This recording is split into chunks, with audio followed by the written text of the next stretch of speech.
me come to IT, Ramdeo, because that's one sector where all the three bellwethers have now announced their results, so to speak. And a lot of the market experts saying that it's probably now TCS rather than Infosys, which is the benchmark as far as they would look at. How would you read the results of all these three? And I know that you've stood by Infosys. You said the last time as well, when there were certain question marks at that point of time, that it has a good business model. How would you have read the results of all these three, because they're all under margin pressure, so to speak, and wage hikes, etc. But would you also go with the theory that now it's more TCS that you would look at closely rather than Infosys? See, sir, actually there is no competition among these three internally, because they're not addressing to the same it's not the same pie. So opportunity for all of them are kind of not at the cost of each other. So it's not about the opportunity or size of the opportunity. It's about how well they internally run. So their own internal efficiencies. If you look at the internal efficiencies of Infosys, it has been far superior for right from beginning. I mean, for last 10-15 years, it has been significantly better. Even today, it is much better than TCS or Wipro. Just that in last 2-3 years post Lehman crisis, their probably the business mix, which was more BFSI oriented, has suffered, and they have not been able to realign with the new opportunities in emerging markets or healthcare or whatever they say. So I think it's a very temporary issue out there, but superiority of the internal efficiencies and leadership in the brand value, I think that still prevails. And TCS, of course, has been able to demonstrate a very smooth transition from one leadership to other, and it is enjoying the best of the growth, best of the margins.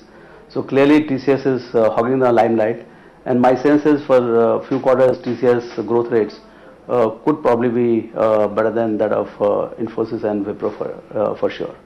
Ramdeo, one stock in which a large number of retail investors actually have invested, and so have institutions, is Reliance Industries, and that's come under a lot of pressure, which many say perhaps is overdone. What's your reading of the fundamentals of that story? See, Reliance is an amazing company in terms of what they have done in the last 25-30 years. I mean, they have compounded their balance sheet, they have compounded their net worth, they have compounded return to the shareholders upwards of 25-27%. Now they have reached to a situation where they have very large cash flow, and unfortunately the return on equity has come down to 13-14%, maybe because they have not been able to deploy a lot more capital into the marketplace, or their payout ratio has been much lower. But anyway, their capital efficiency right now at a balance sheet level is at 13-14%. which is not going to be conducive for 25-30% return to the shareholders in the long run. So something has to change. Either productivity capital has to change, or the rate of growth of profits will change. So my sense is that as soon as the market gets to feel that there is a large profitable allocation of capital going to happen in the future, I think the stock will start getting re-rated. Right now what we are seeing is that large amount of capital is being talked about to be allocated in telecom, in 4G and all, apart from their traditional business of petrochem. And that's where the visibility of earnings, how exactly they are going to make it, is not very clear. But always in this kind of company, leadership companies, when very large moves are being made, it is very difficult for common investors like us or observers like us to figure out what's going to happen in the future. But they have always been coming back and delivering their superior returns. So my sense is that a lot is going to happen in the company. Current valuation is reasonable. They are sitting on cash-free balance sheet, and all the opportunities they have, very large opportunities. Even petrochem itself offers very large opportunity. So I think that lack of visibility, of clear visibility of large earnings growth or deployment of capital is keeping the stock at current levels. Let's turn to banking, Ramdeo. You did mention last time we spoke that you remain positive on banking. You were disappointed with the SBI numbers, just like most of the market was. But you said that you don't foresee too much of a concern out of this whole bad loans or the rising non-performing assets as much of a concern. A month and a half down, are you differentiating between the private sector banks and the public sector banks? Because that seems still a concern, especially as far as public sector banks are concerned, that there might be stress as far as the assets are concerned. Yeah, it looks that the economy is slowing down, and a lot more this kind of business are going to suffer, which have very high capital allocation at a low kind of return. So those projects like power sector, we are talking about very large potential restructuring of assets in power sector, or if or aviation, or even telecom. I mean, if things are not handled well. So very large, kind of base, and these projects obviously will be financed by one public sector bank or other, because 70% market share of all the loan book is with them. So clearly there could be some stress, but if I look at 8% or even 7.5% sustained GDP growth rate from the current base, I mean, we are talking about current year of $2 trillion economy.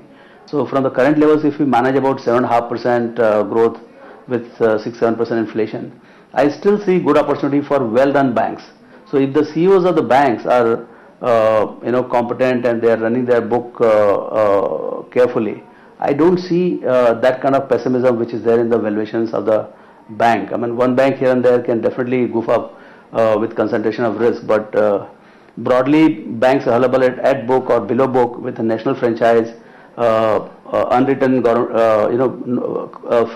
free of cost government guarantee for all the PSU banks, deposits and loans, particularly for deposits. So I think it's a very big opportunity to buy public sector banks which are well run and which has good competent CEOs at a book level. Ramdev, you run one of the biggest retail franchises as well in India, and I can't help but ask you, what's the mood among retail investors? Are they going to miss the bus again? Are they coming back? You also have a mutual fund arm, and you have ETFs as well. What's going on there? Are they coming back? We keep hearing from mutual fund houses that at least the SIPs are rising, albeit on a small ticket size. But what's the mood you're picking up from retail investors?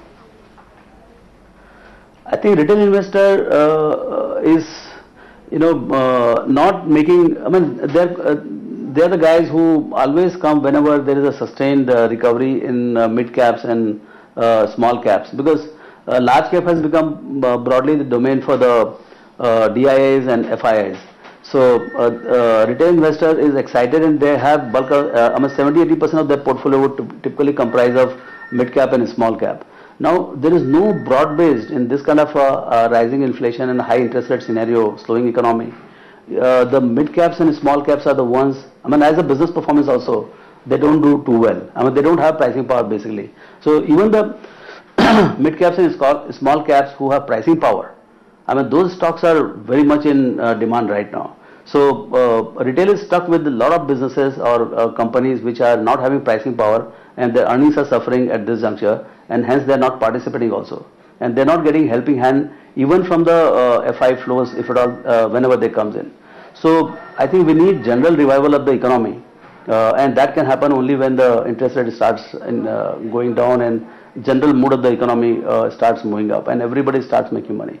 So that could happen after some time, and that is keeping the participation of the retail at a very low level. So the index is at 18,000 or 19,000, but the retail participation or their sentiment is at more like 8,000-9,000. That's a very unfortunate thing in the industry at this juncture.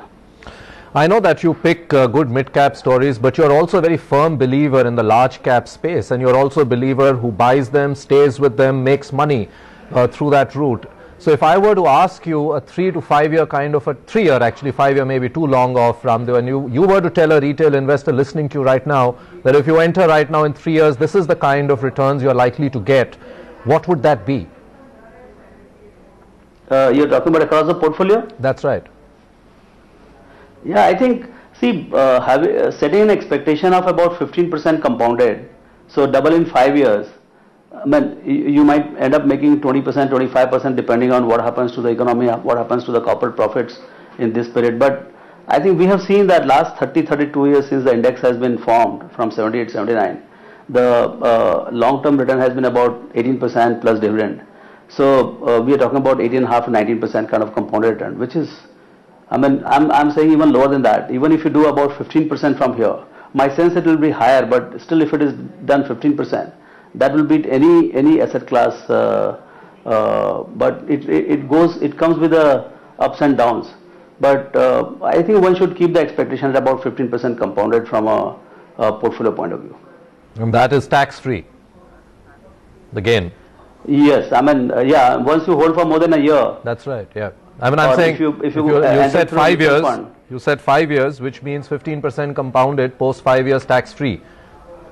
That's not something the retail investor should be avoiding. They should actually be coming in and taking some exposure to equity, isn't it? Yeah.